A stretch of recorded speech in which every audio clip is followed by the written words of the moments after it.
Good morning students, welcome to all of you.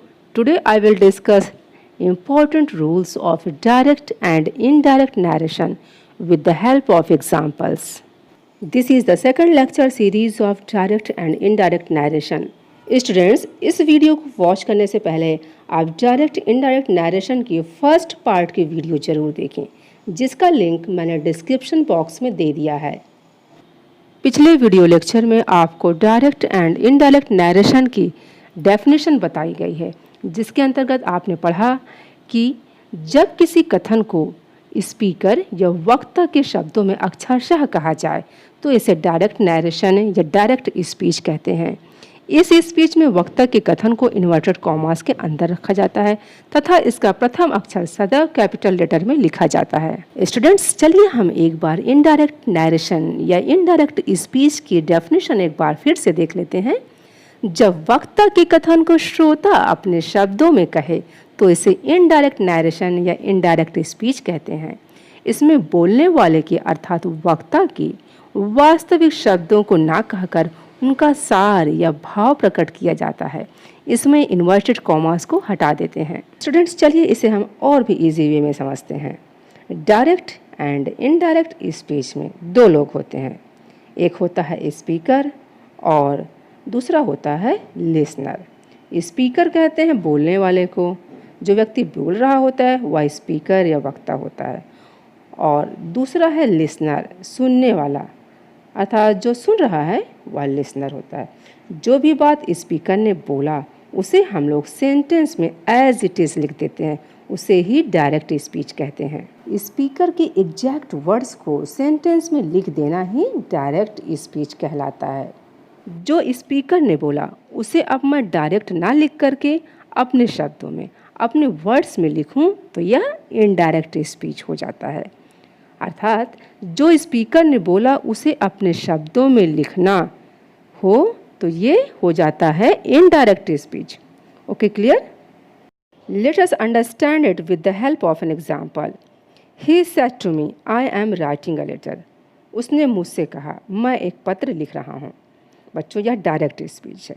इसमें उसके द्वारा कही गई बात को I am writing a letter को एग्जैक्ट उसी के वर्ड्स में इन्वर्टेड कॉमास के अंदर रखा गया है। ठीक, इसलिए यह डायरेक्ट स्पीच है। चलिए इसका इनडायरेक्ट स्पीच देखते हैं। He told me that he was writing a letter. उसने मुझसे कहा कि वह एक पत्र लिख रहा था। स्टूडेंट्स देखिए, इसमें उसके द्वारा कही गई बात का सार श्रोता ने अर्थात मी ने अपने शब्दों में बताया है, और इसमें इन्वर्टेड कॉमास को भी हटा दिया गया है। इसमें टेंस का परिवर्तन भी हुआ है। ठीक स्टूडेंट्स, डायरेक्ट स्पीच के टू पार्ट्स होते हैं, रिपोर्टिंग वर्ब और रिपोर्टेड स्पीच। चलिए इसे हम एक एग्जांपल्स के माध्यम से समझते हैं। He said to me I am writing a letter.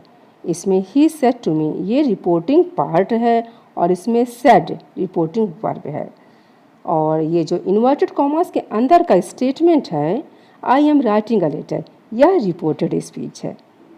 Students, direct speech को इनडायरेक्ट स्पीच में बदलने के लिए 4 मेजर रूल्स हैं, जो कि इस प्रकार से हैं।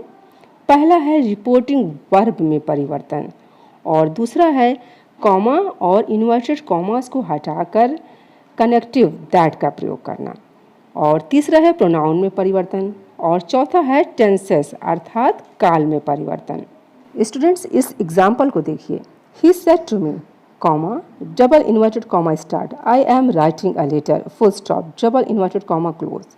बच्चों, इसमें ही सेड टू मी ये पूरा रिपोर्टिंग पार्ट है, और इसमें सेड टू रिपोर्टिंग वर्ब है, और ये जो सेंटेंस स्टेटमेंट इन्वर्टेड कॉमास के अंदर है ये पूरा रिपोर्टेड स्पीच है। ठीक, अच्छा, चलिए अब इसे हम इनडायरेक्ट स्पीच में बदलते हैं।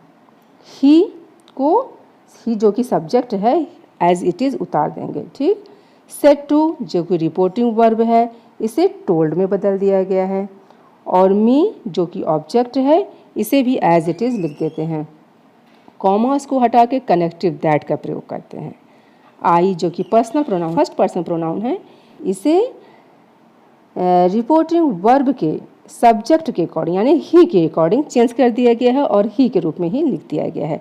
आई एम राइटिंग अ लेटर, इसका टेंस बदल के वॉज राइटिंग अ लेटर कर दिया गया है। ठीक, तो इसी प्रकार के चेंजेस हमको इनडायरेक्ट स्पीच बनाते समय करना है।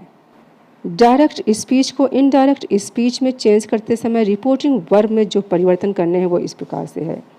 यदि रिपोर्टिंग वर्ब प्रेजेंट टेंस में है, से या सेज लिखा हुआ है, तो इसमें कोई चेंज नहीं करना है, एज इट इज़ उतार देना है।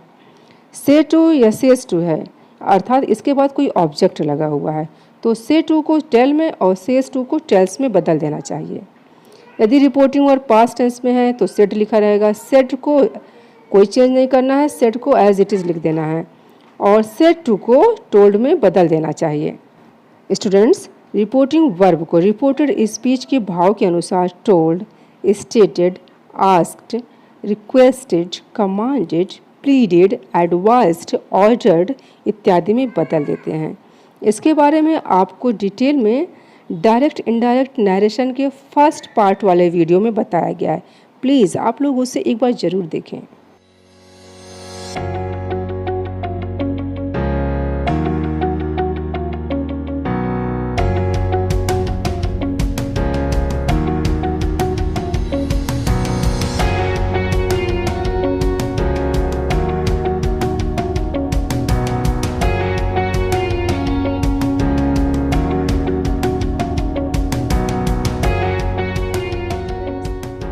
स्पीच को इनडायरेक्ट स्पीच में बदलते समय इसके रिपोर्टेड स्पीच में आए हुए प्रोनाउन को चेंज करना होता है।